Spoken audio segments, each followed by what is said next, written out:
lang matatasa. Nakikisila.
Oh, boto kayo!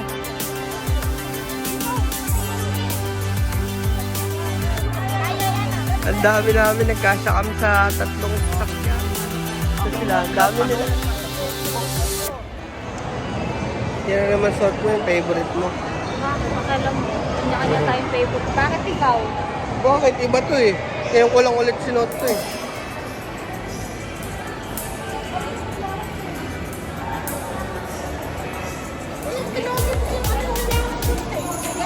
Paano yung likot? Malikot.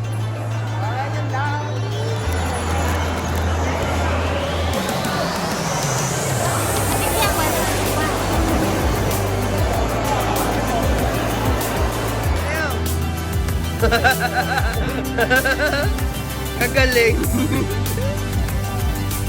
Yun, blessed day mga kabanding. Yan.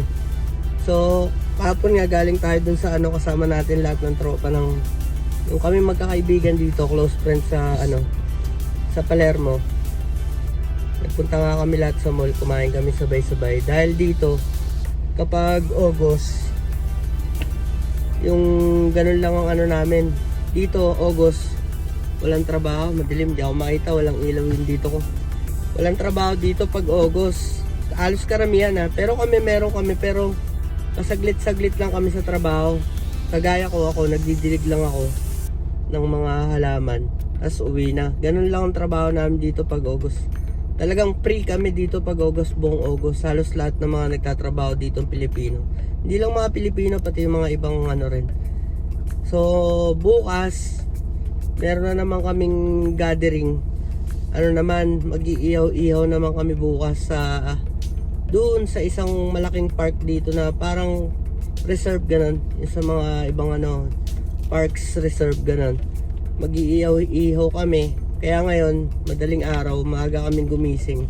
Kasi punta kami doon sa may ano, sa may yung bagsakan ng mga isda. Bibili kami ng isda para ihawin para bukas. Kaya mga kabanding, samahan nyo kami. Tingin tayo ng mga isda.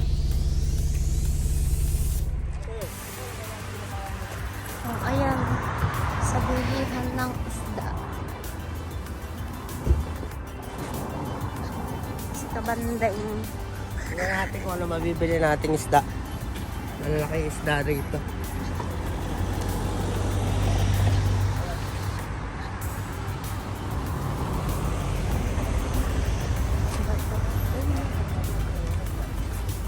Ayun naman.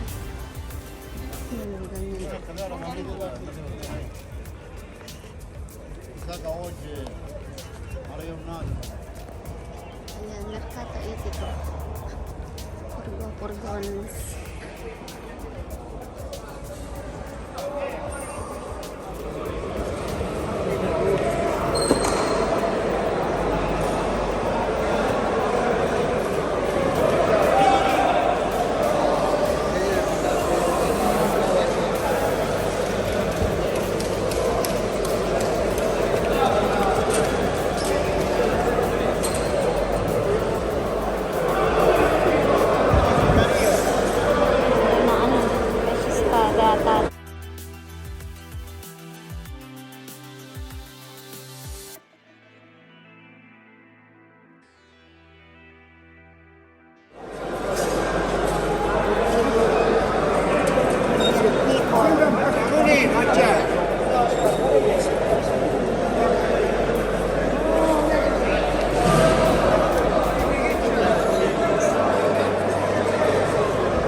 Ora hai bisogno di un giammo, indietro la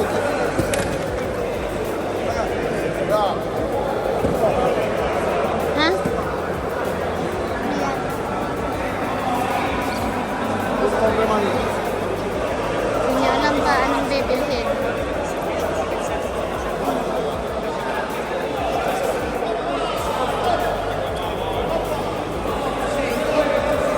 Lalaki na.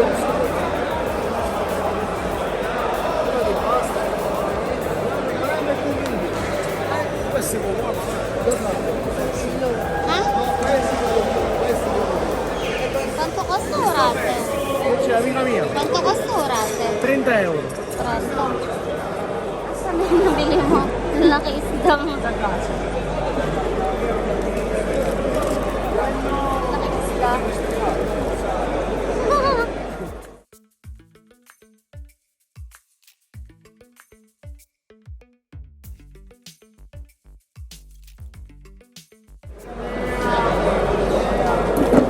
Ayan na yung dadali natin. Oscar, Teresa! Hindi na tayo bibili iba ay ano, orats. Ano to ay biscuit. Doon ang dito ang murang orats. Tingnan natin.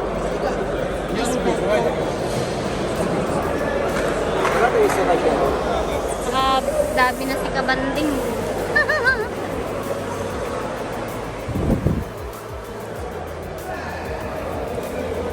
Ayan yan, oh. Ang laki. Ayan na isda. Ay, siya daw ang i-video ko. Madali. Ito yung nadali natin. Yan, orate. At saka tong tambakol na malaki. Oh. Yung nadali natin, tambakol. Ang laki. Ano siya? 7 kilo. Ay, halos 7 kilo. Pero pinabayad lang ng ang kano ba yung binayad ko? 12. Bali 2 1 kilo niya. So, may kulang siya, 7 kilos. Ang laki. Pero lang, pinabayad na lang ng 12. Yung orate, magkano kuha mo? 30. 30. Mahal yun. 4 na kilo, yun ang mahal. Diyan mo. Ayun, doon tayo bumili. Ayun, nakabili na. Uuwi na. Hindi, bibili pa ako ng makapal.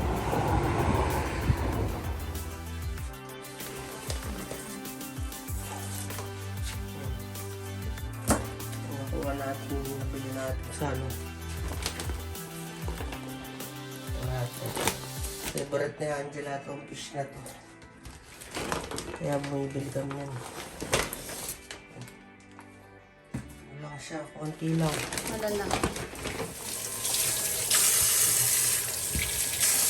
Kawawa ng piraso na pero malalaki.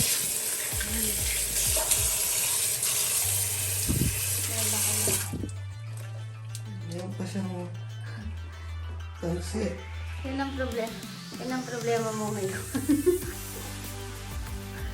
Lalaki. Paano mo ilalagay sa rep yan? Oh. Itong dadali natin doon. Meron ako sa'yo. Ano gusto mo? Doon mga kabanding. Tapos ko lang linisin lahat yung isda. So, yun nga. Tuwing August nga, ganun nga kami dito. Meron kaming isang araw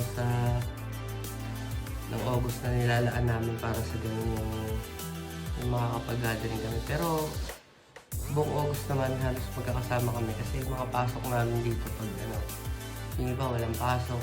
Kaya kami pasok lang kami saglit lang. Kasi yung August talaga dito talagang kumbaga hindi pumapasok yung mga nagtatrabaho rito.